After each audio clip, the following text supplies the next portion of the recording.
morning, everyone. We now start with our second session of the day. This session is chaired by Dr. J. Jayanti, Professor and Head, Department of Civil Engineering, Government College of Technology, Coimbatore. Dr. J. Jayanti has completed her bachelor's in civil engineering from PSG College of Technology, Coimbatore, master's in environmental engineering, and doctorate in civil engineering from Government College of Technology, Coimbatore.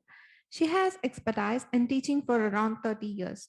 She has been acclaimed with Rekha Nandi and Bhupesh Nandi Award from Institution of Engineers in 2007. She has been hailed with 17 academic awards from the Government College of Technology, Coimbatore, for her contribution in research.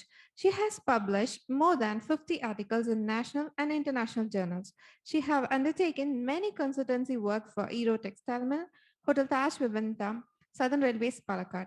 She is a renowned resource person in sustainable environment and waste management and also an expert member in All India Council of Technical Education. Today, Madam is here to enhance our knowledge about nanotechnology for wastewater treatment. Now, I invite Dr. J. Jayanti to take over the session. We welcome you, ma'am. Am I audible? Yes, ma'am.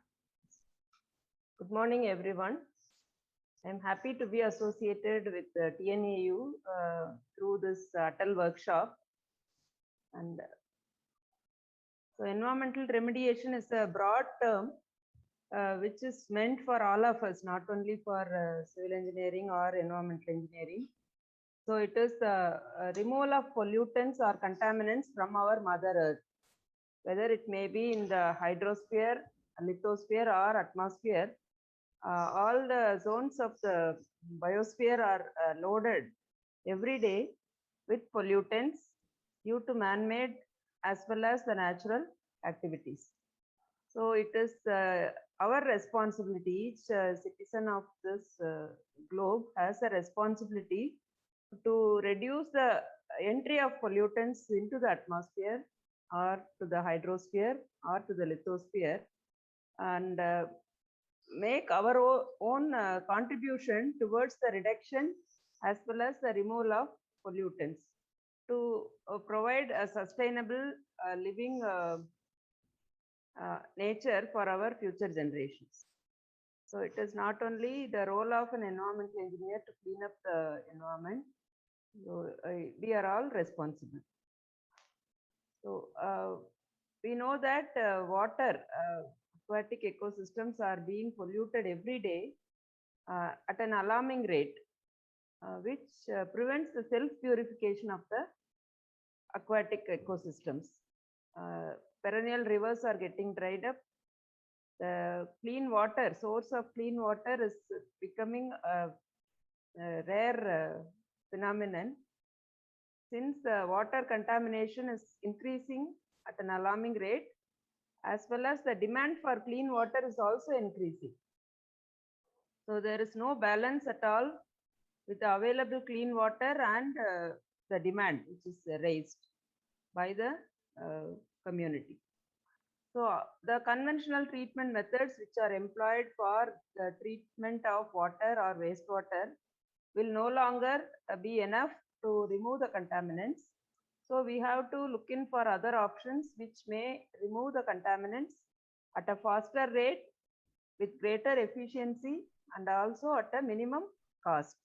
These are our major concerns, where we have to focus on the cost of treatment also, because the wastewater treatment or water treatment is the least bothered activity, where people are not willing, or they are not willing to spend on water treatment or wastewater treatment.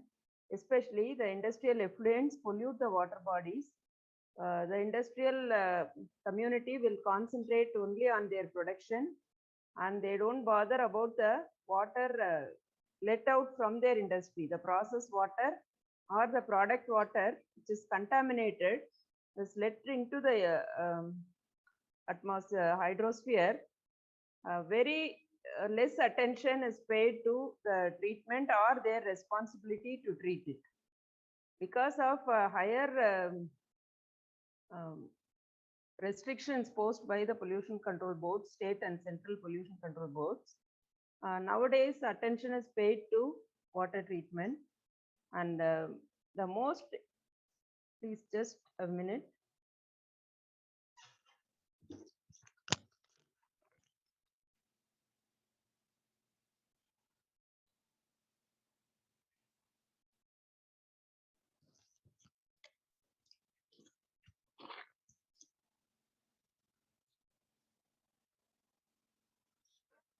The most common pollutants that enter into the aquatic ecosystems may be in the form of microorganisms, harmful chemicals from the industries, mainly bacteria, microbes in the form of bacteria, some minerals, pharmaceutical compounds. These are the major contaminants that enter into a water stream nowadays.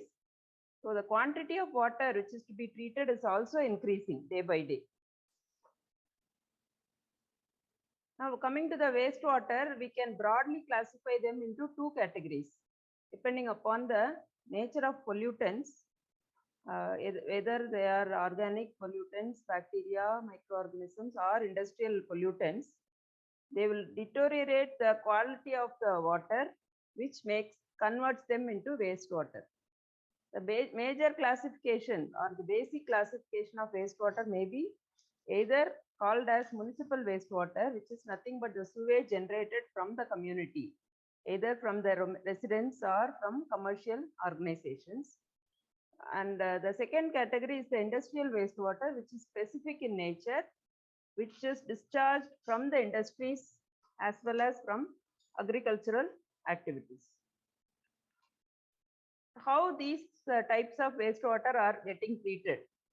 The basic scenario or the cycle of treatment will involve the four types, namely preliminary treatment, which is meant for the removal of coarse solids which are readily settlable and they are inorganic in nature with a size range greater than 0.01 mm. Preliminary treatment may be intended to remove the coarse solids which can be separated before the wastewater enters into the treatment system, which will help, which will avoid the clogging of pumps and other accessories which are present in the main treatment stream. Next is the primary treatment, which will remove bulk suspended solids, both organic and inorganic solids. The size range may be from 0.1 mm to 35 micrometers. These sizes are capable of being in suspension, but when they are held for a particular residence time, they tend to settle down. So primary treatment will influence the removal of such solids, which will reduce the load to the secondary and tertiary treatments. If these solids are not removed by any primary treatment process, they will enter into the secondary treatment system, which will affect the efficiency of the further treatment processes. So they are to be removed at this stage itself. Secondary treatment is also called as the biological treatment, whereas preliminary and primary treatment mechanisms are called as physical treatments. They employ only physical means to remove such contaminants, whereas the secondary treatment is called as the biological treatment, which will be intended to remove the biodegradable organic matter, convert them into simple substances like carbon dioxide and water.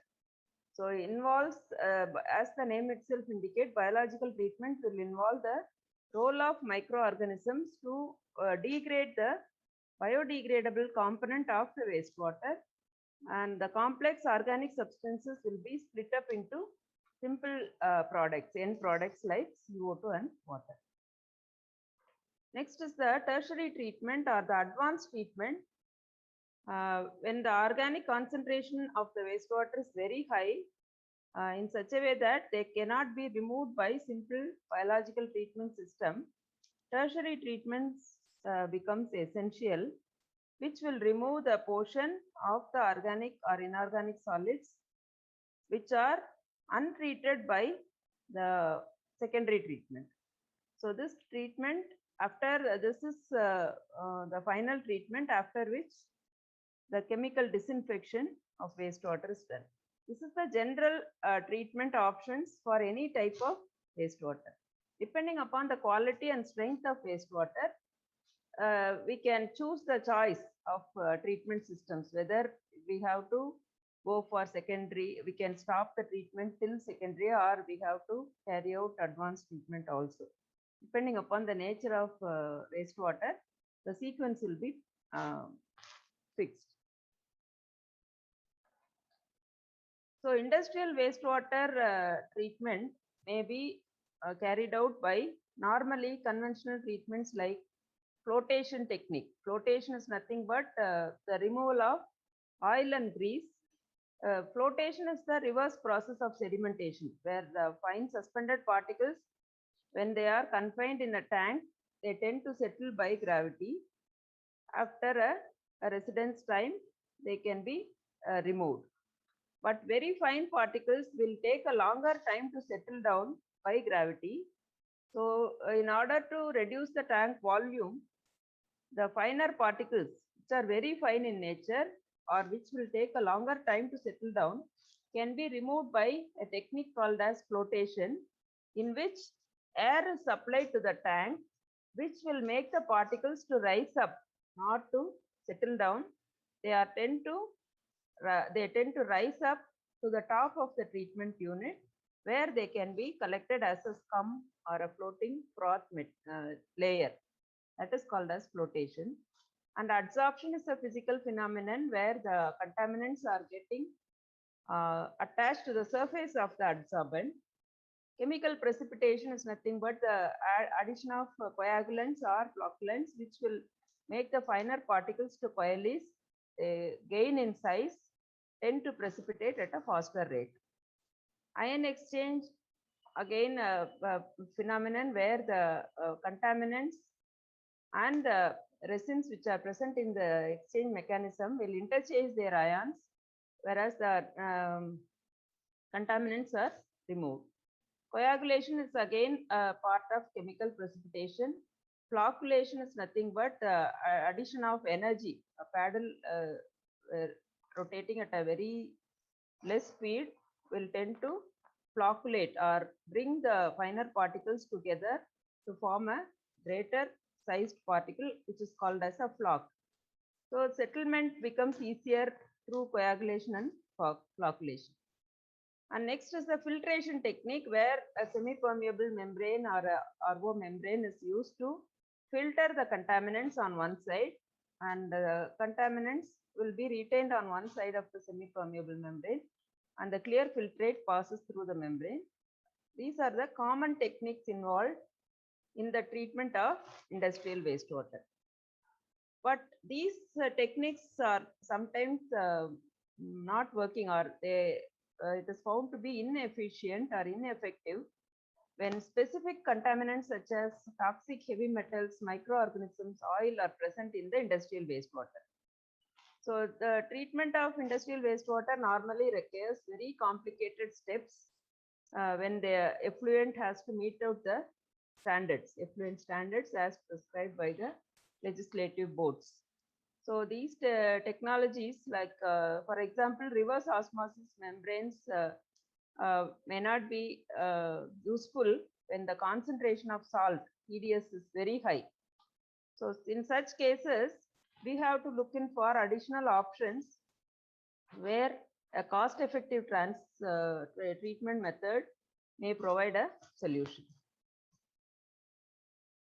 So these are the drawbacks which are experienced by the conventional treatment process. The first one is the methods which are adopted now will have impact on the health or on the environment, direct or indirect impacts. They are time-consuming processes. They fail to remove certain heavy metals and microorganisms, and the UV radiation, which is used for photocatalysis, will require a heavy or a long radiation times, which increases the energy as well as the cost of treatment. And some treatment processes, in addition to the removal of unwanted or the contaminants, They remove useful minerals and nutrients also when they are employed. In addition to the removal of contaminants, they remove the useful minerals also. These are the major drawbacks which are experienced by the conventional treatment methods. So the current technologies involve cost and they create some environmental impacts, and the performance or the efficiency is also a question mark. Polluted water may contain metal dyes, impurities, heavy metals, and other harmful substances. Now, current technologies have some drawbacks or difficulties to convert them into pure water. So we have to go in for additional methods or find out alternatives which will take care of all these three factors. The efficiency should be high, cost should be low, and they should not create any impact on the environment or the human health after treatment. So a term nanotechnology was invented long back, not only now, long back it was invented.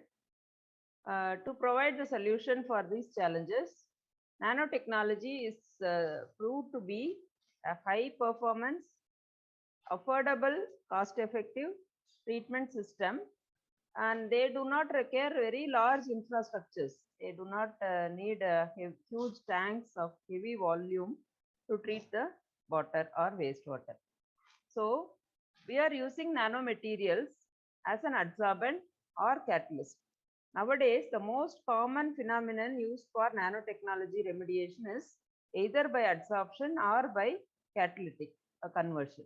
So these two methods are the most common methods which are employed to remove the toxic and harmful substances from the wastewater. We all know what is a nano. Nano is 10 power minus 9 of a meter. So any material with size of 1 to 100 nanometer is called as a nanomaterial. Any one dimension can be of this size. A nano rod may be a few centimeters long, but the diameter, if it is falling in this range, 1 to 100 nanometer, then it will be called as a nanomaterial. So any one dimension should match this range. Then you can call it as a nanomaterial.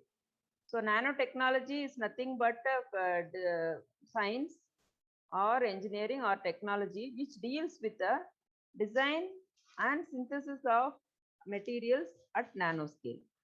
So at the nanoscale, why it is important means at nanoscale, the material will behave differently. If the same material in the bulk phase and the material in the nano phase, they behave very differently. Very positive effects are noted at the nanoscale. That is why we employ these materials. We can employ adsorbent which are not at the nanoscale for the removal of certain contaminants. If the same adsorbent is converted into nano size, then again use it as an adsorbent, the results are very encouraging. That is why we employ nanotechnology for the removal of contaminants, specific contaminants, with a greater efficiency and at a lower cost.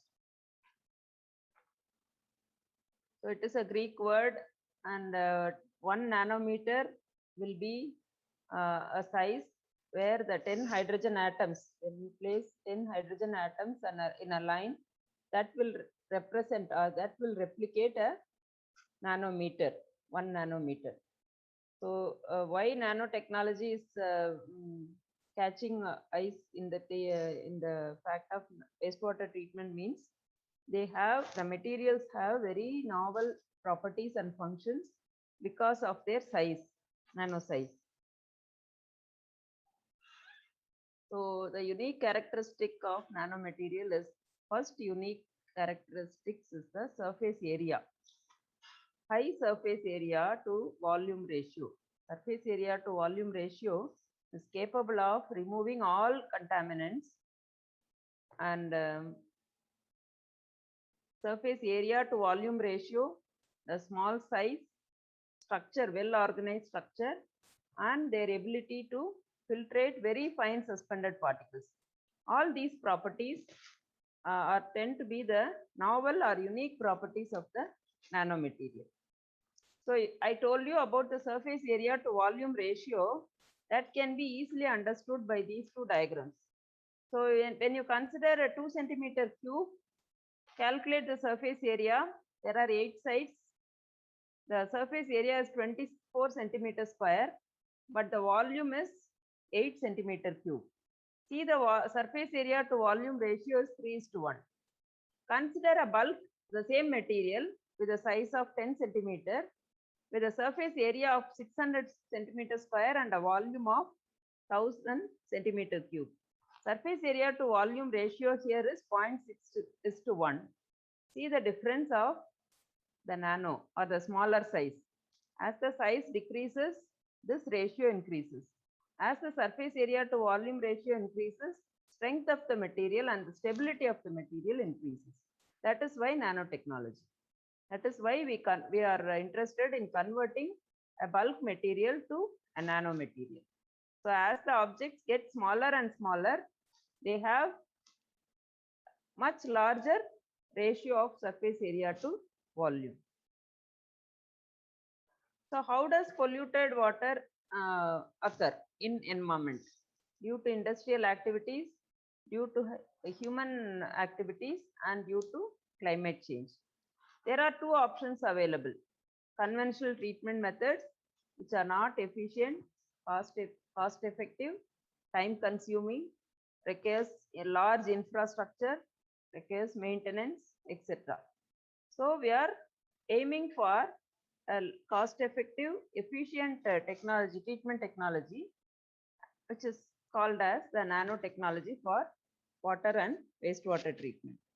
As I told you, nanomaterials can be either employed as an adsorbent or a catalyst, or they can be employed in membranes. So we'll be discussing about all the three methodology: adsorption, catalysis, and membrane filtration. So in this picture, adsorbent may be either biometallic adsorbent, metal adsorbent, mixed oxide adsorbents. In membranes, CNT, carbon nanotubes, can be prepared and incorporated in the membrane. Graphene oxide is a powerful agent which, when incorporated in membranes, tremendously improves the efficiency of membrane filtration. And cellulose membranes, all these we have tried in the laboratory. That is why I am presenting here. We have produced nanomaterials, metal oxide nanomaterials as an adsorbent. Similarly, we have prepared CNT membranes, cellulose acetate membranes. We have employed these nanomaterials for the treatment of industrial wastewater. I'll be giving you a glimpse of researches which are ongoing in our laboratory later. So nanotechnology, this is again a general statement. So the key features of using the nanomaterials for wastewater treatment are that can be summarized here: more surface area to volume. This ratio, as it increases, as I told you, the material becomes more stronger, stable, and durable. So the properties of the materials are greatly changing when they are converted from their bulk phase to nanoscale. The optical properties, electrical properties, physical, chemical, and biological properties will be very different from at the nanoscale level when they are converted from the bulk medium to nano size. Which makes what is the advantage is the smaller size makes the reactions easier and quicker. That is why higher efficiency is attained at a lower time. And the major advantages of nanomaterials are their ratio, SA to volume ratio, the change in the properties, which will enhance the treatment efficiency and reduce the cost as well as the time of treatment. How it can be applied for treatment? We know that our biosphere consists of hydrosphere, water, lithosphere, soil, and atmosphere, air. These are the major contaminants present. In water, we can see the bacteria and the other microbial contaminants. pesticides which are let into the aquatic ecosystem without treatment, heavy metals, solvents, oil. These are the major contaminants that that pollute any water body. Similarly, soil, the lithosphere is contaminated by various food waste, organic compounds, chlorinated compounds, and heavy metals. Atmosphere is constantly polluted by carbon dioxide, ammonia, oxides of nitrogen and sulfur, carboxylic acids, aldehydes, etc. What is the solution for all these types of pollution? So as I told you, applications of nanomaterial as adsorbents will will cause the removal of pollutants through the process of adsorption. Membrane filters can filtrate the contaminants and produce clear water. The nanoscale materials will enhance the chemical reactions like oxidation, reduction, and dechlorination, which will let out non-toxic or less toxic byproducts. And photocatalysis is an important topic where the pollutants are adsorbed on the nanocatalyst. The UV lights will break down the adsorbed pollutants, and the final end products, the harmless products, will be desorbed. Final end products will be desorbed through photocatalysis. So nano composites, the single material, nanomaterial, or a compound material with two or more nanomaterials, which forms a nano composite, can be used as a nanocatalyst.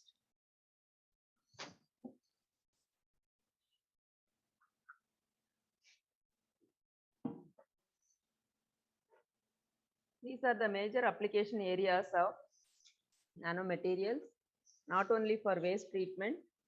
The nanomaterials can be used for several industries, for textile industries, for using smart clothes or antibacterial.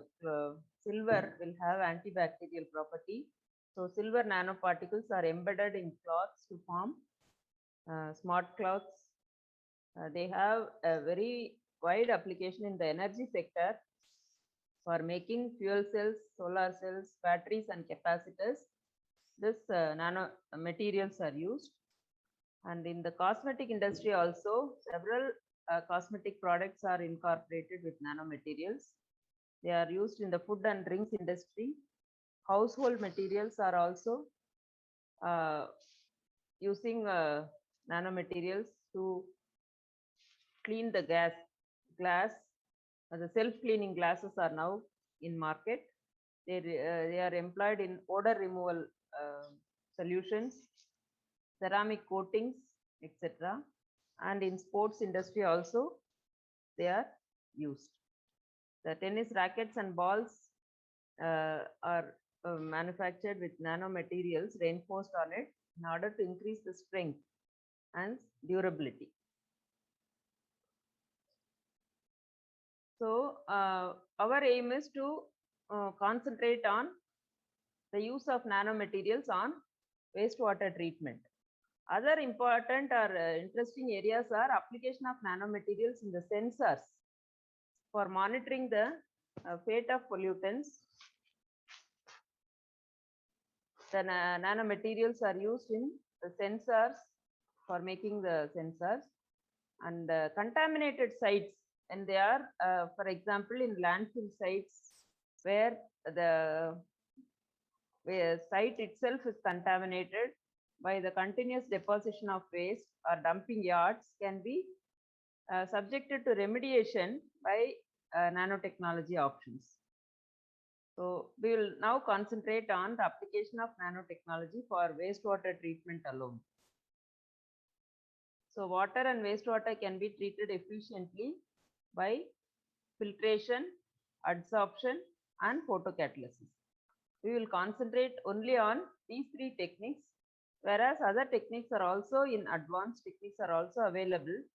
Now in this lecture, we will concentrate only about these three. We'll discuss only about the filtration techniques using nanomembranes, adsorption techniques using nanoadsorbents, and photocatalytic conversion of organic contaminants by use of nanocatalysts.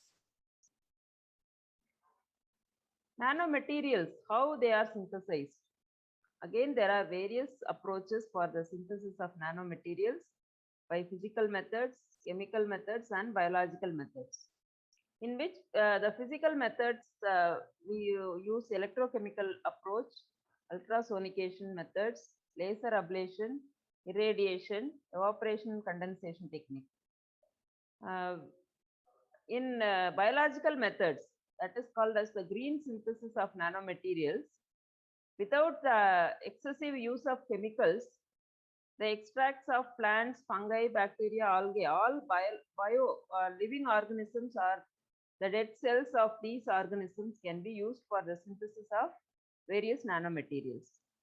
Here in chemical methods, we can employ milling, sputtering, thermal decomposition and ablation techniques to prepare the nanomaterials. See, in the laser ablation technique, technique involves the use of laser which will ablate or erode the metal plate, and the nanoparticles will be removed in suspension. So this is a simple technique, and the advantages are high purity nanomaterials can be obtained, and with less time, within a shorter time, without adding any chemicals. When a laser, high power laser is made to hit the metal plate, it ablates or erodes the material which will be collected in the suspension, from which the nanoparticles can be separated. So this technique is becoming popular nowadays because of its simplicity and high purity yield of nanomaterial. So again, chemical synthesis will involve the chemical reaction, the liquids, a chemical reaction in which the nanomaterials are formed, then they get deposited to they can be of several sizes. Whatever may be the method of synthesis, nanomaterials can be in the form of particles, wires, rods, tubes, and composite materials can be obtained. And in the laser ablation technique, as I told you, a laser, high power laser is made to hit the metal plate where the particles are eroded and collected in the solvent. So metal nanomaterials can be recovered from the solvent. In biological synthesis or in green synthesis, the metal ions as well as the biological substance, either in the form of algae, fungi, bacteria, any substrate, and when it is the synthesis techniques I am not discussing, these are the methods available to generate nanomaterials from it. So by adding metal ions and the biological substances, the nanomaterials can be synthesized. I will explain the method of synthesis of nanoparticle by green synthesis, a few methods which we have adopted in the laboratory. I will just brief it in the later slides. And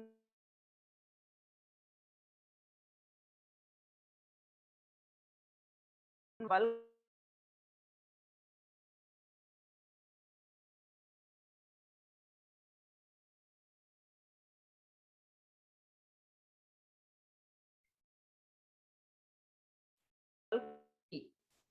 catalytic nature of the material increases through high surface area to volume ratio. When it is converted into a nanomaterial, the catalytic efficiency increases. Similarly, electrical conductivity increases, magnetic coercivity increases, hardness and toughness of the material increases, and the absorption, optical absorption and the fluorescence nature of the nanomaterial increases. So selectivity increases, and the biological permeability and the biocompatibility, all these properties are increasing tremendously, which is helpful for the degradation process. That is why the nanomaterials are most important materials than the bulk materials. All these properties are improved when you convert the bulk medium to a nanoscale level.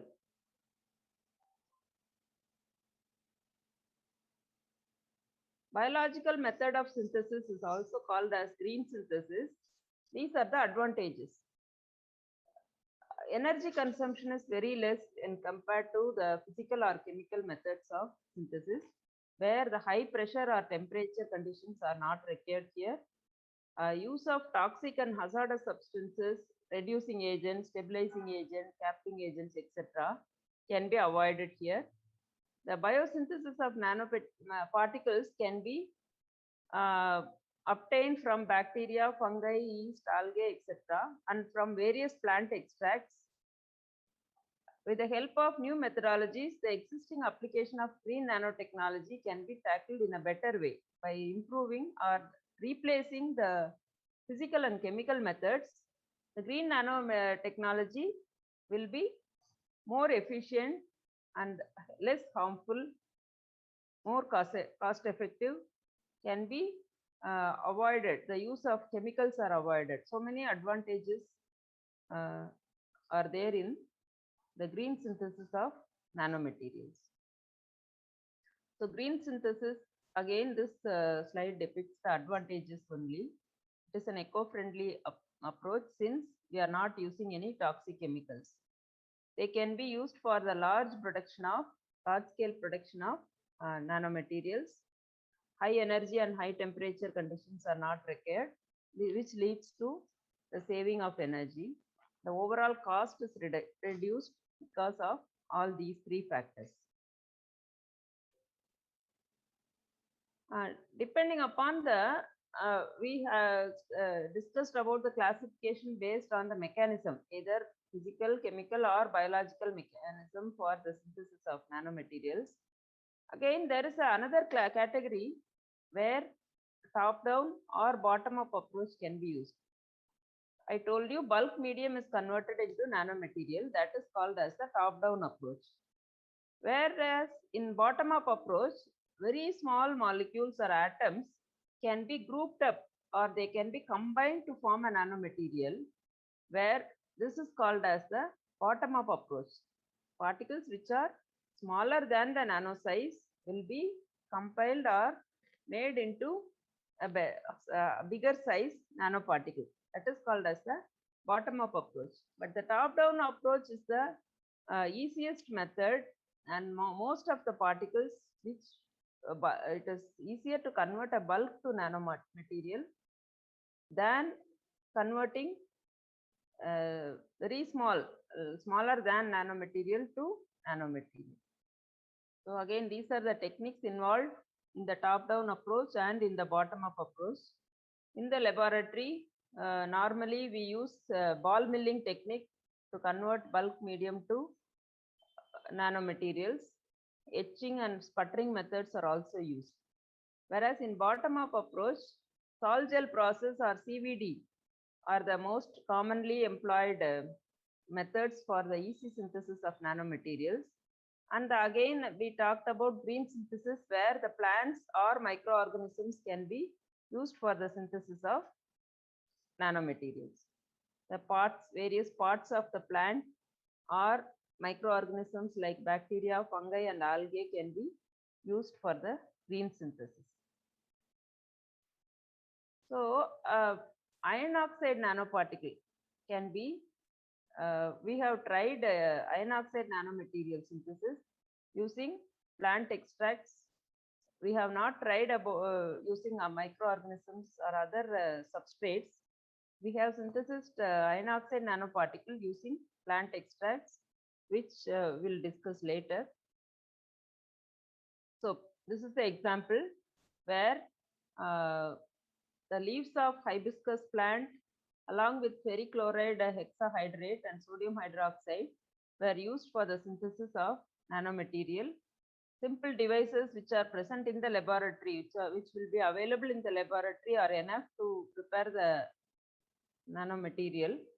So iron oxide nanoparticles were synthesized by co-precipitation technique. This is the simplest techniques where we use ferrichloride 1 ml, 0.01 molar ferrichloride with the hibiscus extract in the ratio 1:1 volume. And the particles were immediately formed by the reduction process. Mixture is stirred for 60 minutes and allowed to stand at room temperature for another 30 minutes to obtain the colloidal suspension. Then NaOH was added to increase the pH of the solution. Mixture is again centrifuged, washed several times with ethanol and clean water to obtain the iron oxide nanoparticles. The precipitate which is formed will be filtered and the iron oxide nanoparticle will be dried and stored for future applications. So this is the particle which is obtained from the hibiscus plant extract. So the characterization which we applied for the iron oxide nanoparticles are UV visible spectroscopy technique is applied to confirm the presence of Fe3O4, and zeta potential analysis was particle size and zeta potential analysis was carried out to check the molecular size, particle concentration, and the particle stability, the charge, zeta potential. FTIR spectroscopy was carried out to identify the functional groups present in the synthesized nanoparticle. The scanning electron microscope studies were carried out to check the morphological characteristics of nanomaterials. And XRD was done to determine the crystalline phases which are observed in the nanomaterial. Surface area analysis was carried out to determine the surface area of the material, the pore volume, and the porosity of the nanomaterial. AFM studies were carried out to determine the surface morphology of the nanomaterial. Iron oxide nanoparticles were synthesized in the laboratory, in GCP laboratory. They were used, at present, we are using it as a catalyst for the degradation of pollutants from wastewater. Other studies we are progressing, but we got very satisfactory results by using the iron oxide nanomaterial as a catalyst in the removal of pharmaceutical compounds through photocatalysis and the removal of dyes from textile effluents. Next, we tried with the Phyllanthus amarus, which is popularly known as Kiranelli in Tamil, which is used as an antibacterial agent. The nanomaterial synthesis from this plant extract is found to possess antibacterial property. Another interesting study was carried out to synthesis lignin nanoparticle from coconut husk. Coconut has a high lignin content. So the outer shell is discarded, normally discarded. When we extract the coconut, copra from the coconut, we discard this part. But this is found to be the potential source of lignin. So experiments were conducted to synthesis lignin nanoparticles from the coconut husk. These are some examples of green nanosynthesis in our laboratory. And again, coming to the wastewater treatment, I told you there are several options available for the treatment.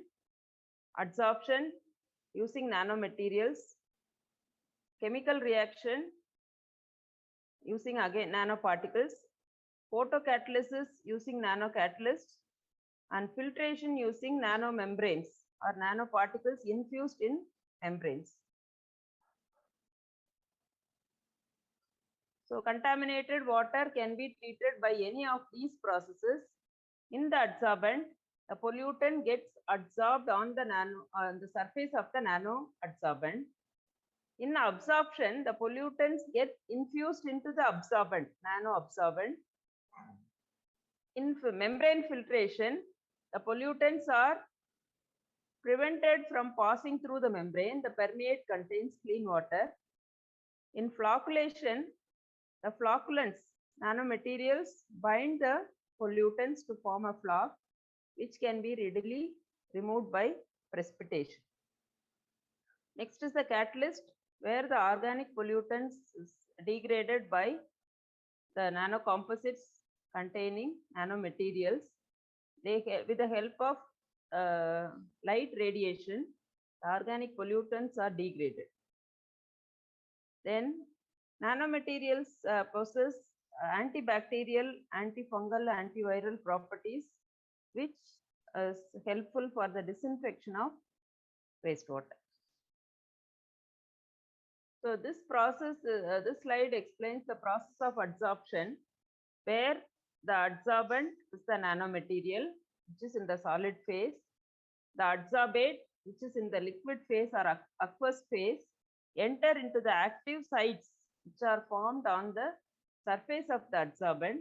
They get adsorbed onto the surface, and in the gas phase, they get desorbed. Sometimes the harmless pollutants get desorbed from the adsorbent. So the molecular species that gets adsorbed on the surface is called as adsorbate. The pollutant particles are called as adsorbate. And the surface on which this phenomenon occurs is called as the adsorbent. This is a simple surface phenomenon where you have active sites to capture the pollutants. So this is again the mechanism of adsorption. The strongly bonded atoms fall on the surface of the adsorbent. The incoming atoms fall on the surface of the adsorbent. When the interparticulate attraction or the external van der Waals forces of the bonded atoms are less significant, they get desorbed again. They again come back on, fall on the adsorbent surface. So to increase the efficiency of adsorption, nanomaterials plays a major role. They have the tendency to capture all the pollutants or the incoming atoms, so that the efficiency of the adsorption increases when you use the nano adsorbent. So adsorption can be either physical or chemical adsorption. Physical adsorption is reversible in nature. They fall on the surface, they remain on the surface. When external forces are applied, they can tend to desorb. Whereas in chemisorption, active binding sites are formed where the pollutants are captured on the surface and they cannot be desorbed. They cannot come out of the adsorbed surface. And this is the again another slide depicting the adsorption process. They first fall on the adsorbent surface, then they tend to migrate through the pores, active pores, which are present on the adsorbent. And after all the pores are filled, they cause buildup of substances on the active site. If no active sites are available, regeneration of the adsorbent should be carried out, or regeneration or replacement of adsorption should be done in the system. So adsorption is considered to be one of the effective and efficient method, cost-effective method to remove contaminants in water. So normal adsorbents, activated carbon, clay minerals and silica, zeolites, metal oxides, composites, all are incorporated with nanomaterial to improve the efficiency. So there are various types of adsorbents. We tried with metal-based nanoadsorbent and polymeric-based nanoadsorbents. So they have a very high surface area, specific surface area. A very high surface area means more number of active adsorption sites. And they have very small interparticular diffusion distance, which will tend to capture all the contaminants. Pore size is also sufficient to capture all the pollutants. So this adsorption process used the nanomaterials to adsorb with a high affinity to adsorb all the pollutants, and ideal adsorbents should have a large surface area, great catalytic potential, and high reactivity. So depending upon the adsorption process, the adsorbents can be classified as metallic adsorbents, magnetic adsorbents, nanostructured mixed oxide adsorbents, and metal oxide adsorbents. So metal oxide adsorbent, a nanoadsorbent is explored to remove heavy metals like lead, arsenic, mercury, copper, etc. We tried metal oxide nanomaterials, nanoadsorbents for the removal of lead and copper. The mechanism involved is the magnetic core. When it is coated with silica, after adsorption, they tend to remove all the heavy metal particles. Silica coating is done to increase the chemical reaction. Silica coating on the magnetic core material helps to increase the affinity towards the attraction of contaminants on its surface. Another important type of nanomaterial which is used in the adsorption is the nanotubes. Multi-walled or single-walled nanotubes can be synthesized from chemical vapor deposition system, which are helpful for the removal of contaminants. The carbon-based CNT, the efficiency is very high than the commercially available activated carbon adsorbent because the large specific surface area helps in the removal of contaminant with greater efficiency. Next is the membrane technology or filtration for the removal of contaminants from wastewater. So the membrane is nothing but a physical barrier.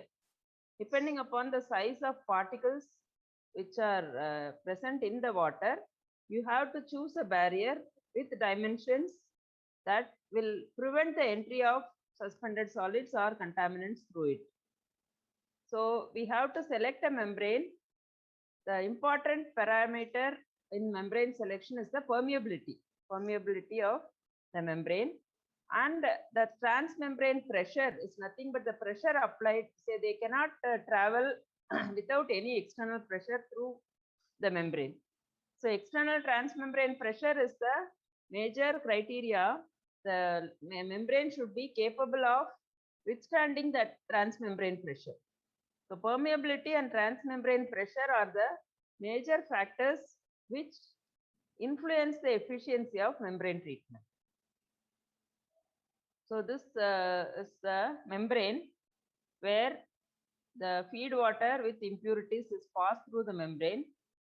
This is the flow of feed water where the contaminants are retained on the surface this is the membrane which acts as a barrier which will allow only the essential organisms or the particles to pass through and filter all the contaminants on one side.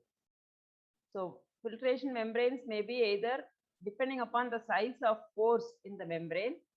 They can be classified as microfiltration, ultrafiltration, nanofiltration, and RO. The specific size of the pores in the membrane is the base for this classification. So membrane material is most important for the efficiency. So nanomaterials are incorporated on the membrane, and this will incorporation of nanomaterial on the membrane will increase the permeability. They are more resistant to fouling. Fouling is nothing but capturing all the clogging of the membrane, and they increase the mechanical and thermal stability of the membrane. They improve the degradation capacity of the membrane, and they are self-cleaning in nature. So by incorporating nanomaterial on membrane will improve all these properties.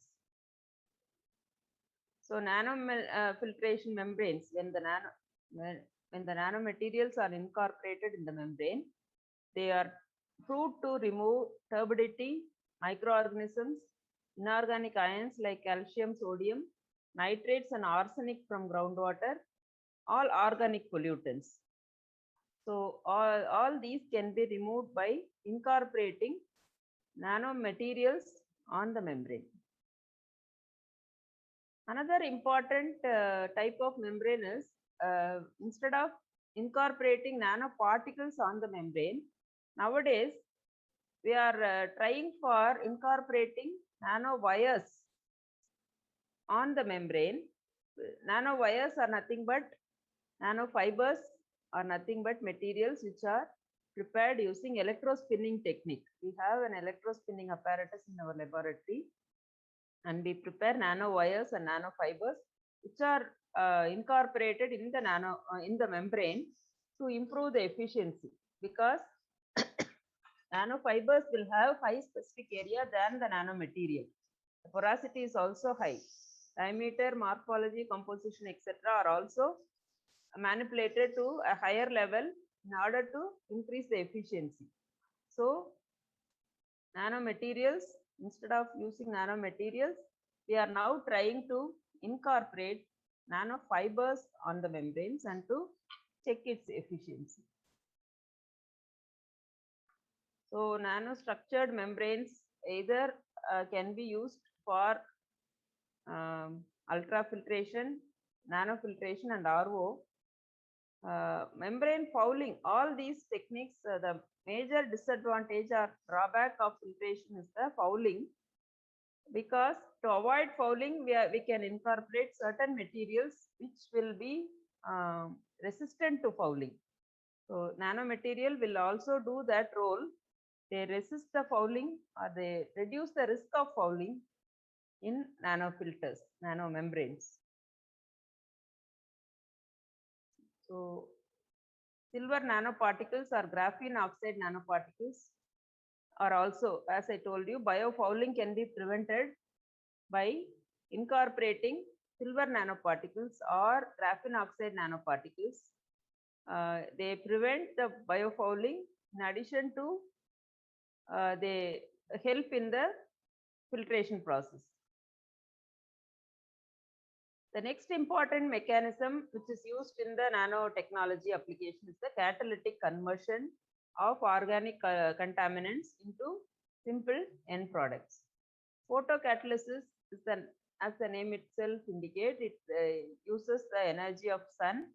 Along with nanocatalyst, the degradation occurs.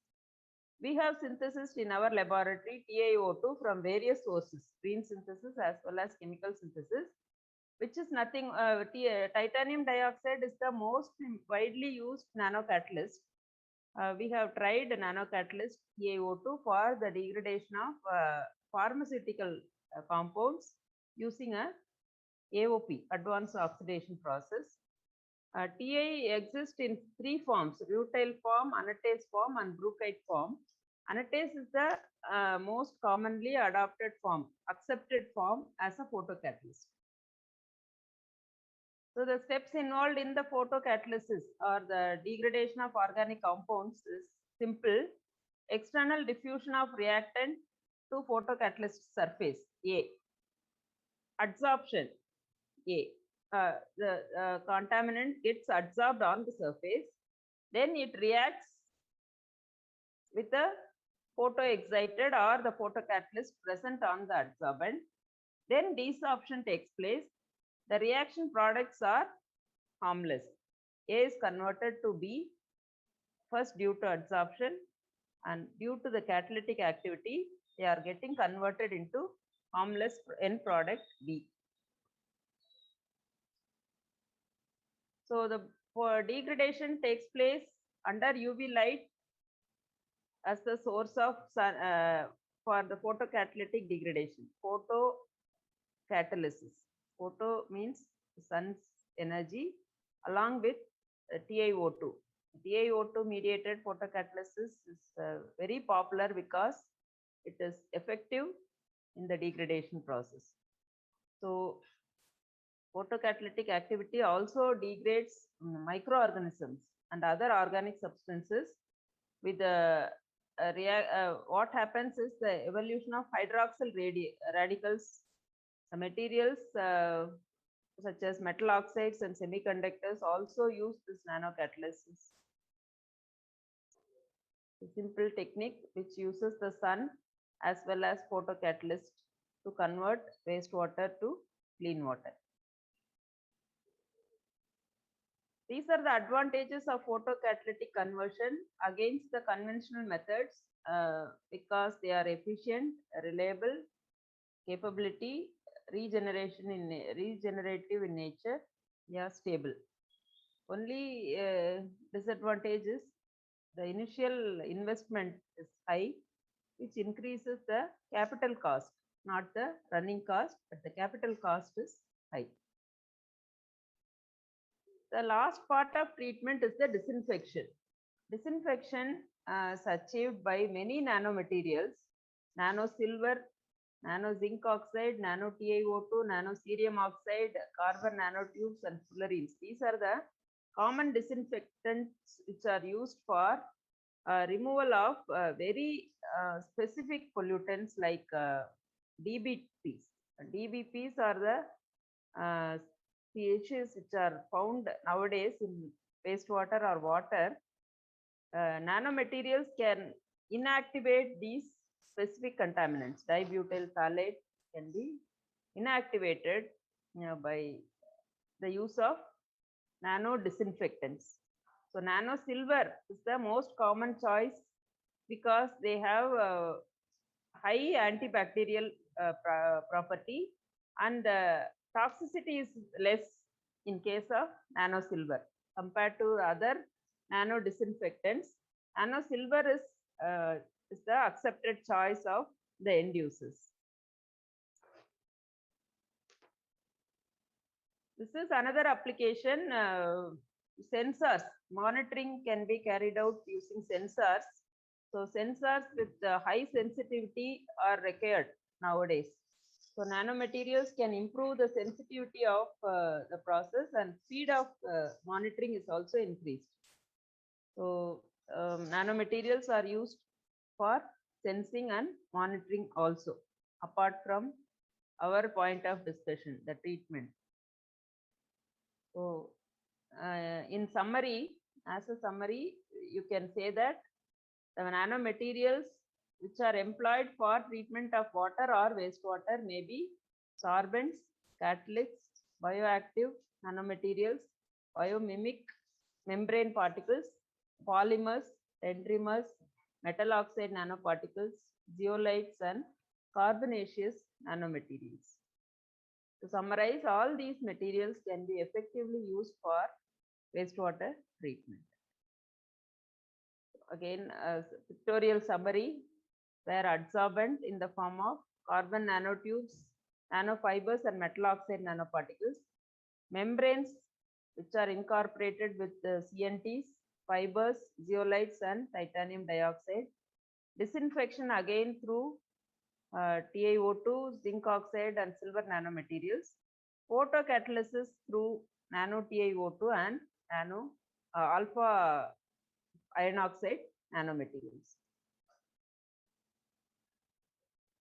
So the size as metal oxide nanomaterials with these size can be effectively synthesized. Antibacterial property of nanomaterials are nowadays becoming more popular.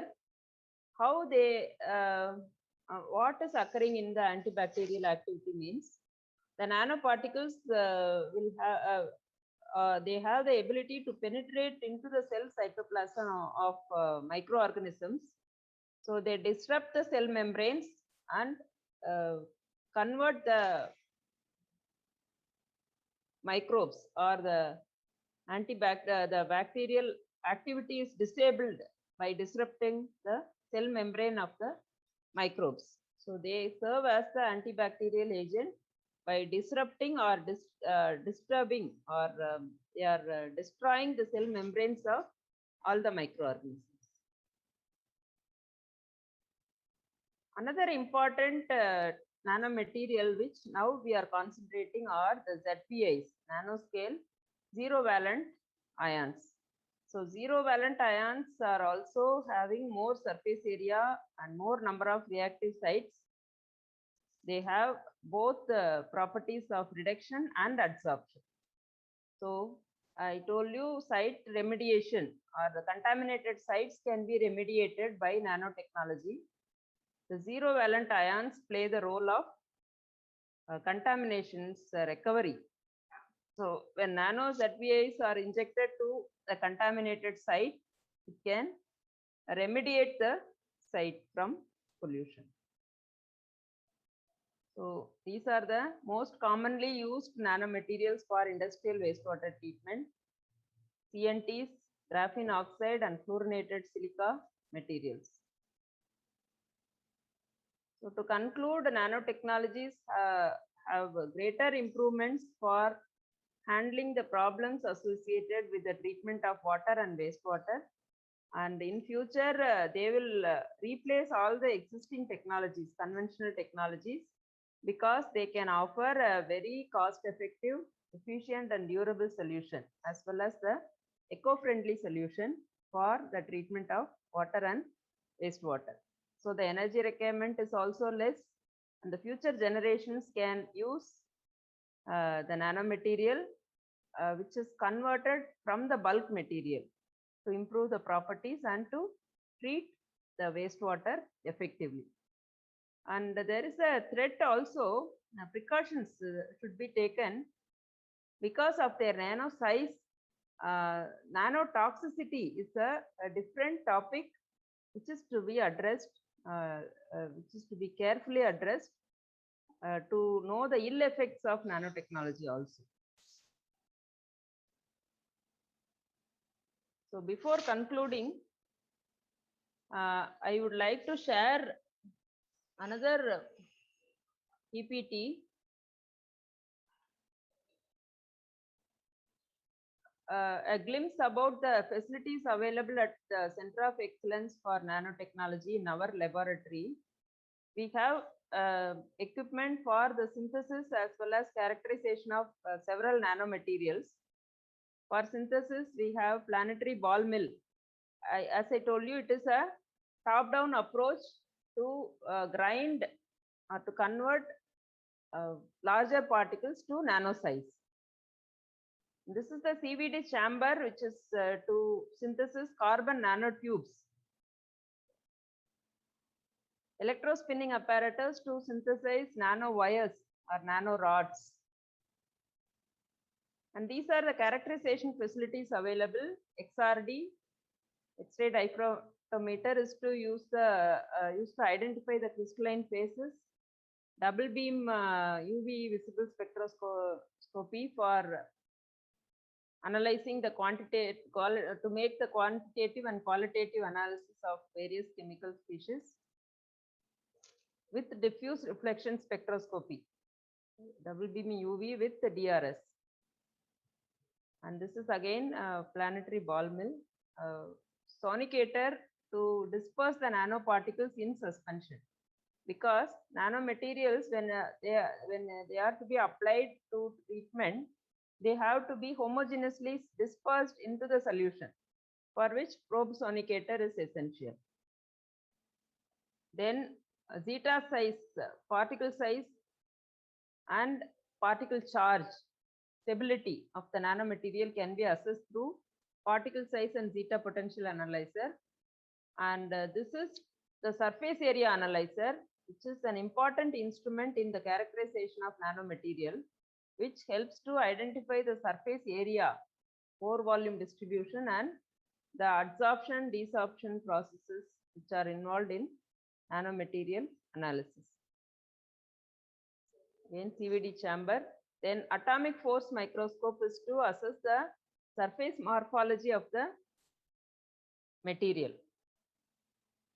And we have electrospinning apparatus, probe sonicator. Potentiostat and galvanostat is the instrument which is used for assessing the electrochemical properties of the material. HPLC, and we have established a biotechnology research laboratory also, in addition to nanotech research. We have HPLC, biodiesel rancimate, and rotary vacuum evaporator, accelerated solvent extractor. All these details are available in the college website also, under the tag of Center of Excellence for Environmental Studies. All these instruments for biotechnology research are available. FTIR, and for measurement of air quality, we have monitoring kits. And for a TOC analyzer is another instrument which we have procured. AAS and GC are the very oldest instruments available in the laboratory for long duration. So we have employed polymer-based nanocomposites for the removal of dyes from textile effluent, binary dyes. Usually textile industries generate a mixture of dyes which cannot be removed by simple techniques. So we have incorporated polymer-based nanocomposites as nanoadsorbents for the removal of binary dyes. Next is the treatment of automobile wash water effluent by using a stenosphere, which is the waste product obtained from thermal power plant. Fly ash stenosphere was employed to remove oil and grease through the process of electrocoagulation. Then cellulose acetate membrane was prepared using membrane filtration technique. The oil and waste, oil and grease were removed. This is another important research work carried out in our laboratory where we employed membrane casting unit to prepare a cellulose acetate membrane, which is incorporated with nano additives, carbon-based nano additives for the removal of oil and grease. These are some of the ongoing research in our laboratory. Photocatalysis.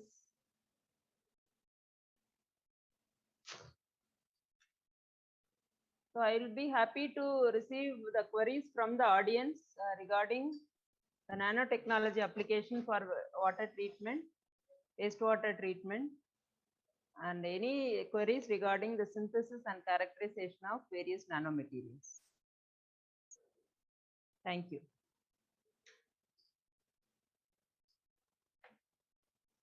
Question. We request the participants to unmute themselves and put forth their queries. Ma'am, we also have questions in the chat box. We have a question. Are nanomaterials eco-friendly? What about its recycling feature? Nanomaterials, we are talking about the use of nanomaterials for the degradation of contaminants. Okay, and when the materials are synthesized using green chemistry, biological methods, it is eco-friendly. And the fate of nanomaterials after treatment, several researches are going on to study about the fate of nanomaterials. As I told you in the last slide, nanotoxicology is a different subject which is to be addressed very carefully to know the nature of nanomaterials after the treatment. So any treatment which will produce sludge after treatment, the sludge production rate will be less when you employ nanomaterials. So the sludge handling and disposal, again, it is to be done very carefully. We have a question from Kumar. For encapsulation of nanoparticles, what may be suitable material? So that I told you silica capping on the iron oxide nanomaterial. That is one example. So depending upon the nature of pollutant which is to be removed, the composite can be formed. With 2 or more nanomaterials, composite can be formed and they can be encapsulated one above the other. That depends upon the applications, specific applications we can encapsulate. We have a question from Shivanandam. Can color dye mixed in the rivers and water bodies can be treated by nanoparticles? If so, how we can reduce the capital cost of the project? The color removal is done through nanoadsorbents. Color removal of any dye, not only when it is mixed with water or aquatic ecosystems or directly discharged from the industry can be very well treated by nano adsorption by using nano catalyst. What we have discussed so far, nano catalysis or nano adsorption can very well remove the dye which is mixed in the river. But regarding the cost of the project, we cannot apply the nanomaterials directly on the running water to remove the dyes. That mechanism, it has to be treated the self purification by addition of nanomaterial in the river may not be possible. But water bodies, when we have to avoid the mixing of dye into the water bodies, it is not permitted at all. Mixing of dye directly into the water source is not permitted. The separate industries should take care of their effluent before discharging. They should fulfill the effluent standards or the norms prescribed by the Pollution Control Board before discharging it into the water body. If it is untreated water, untreated effluent is getting mixed with rivers or water bodies, it is not possible. The mechanism can be employed for treating effluent generated by the industry. Once We have a it question from gets into Tanuja. the water body, it has to be purified by self-purification. Yes. We have a question from Tanuja. Can nanoparticles treat the toxic chemicals present in industrial water effluent? Yes, they can be very well treated with higher efficiency than the common or commercially available adsorbents. The nano adsorbent can effectively remove the heavy metals or toxic chemicals present in the wastewater. Several mechanisms are available. As I told you, catalyst, photocatalysis, adsorption, and filtration. All are possible.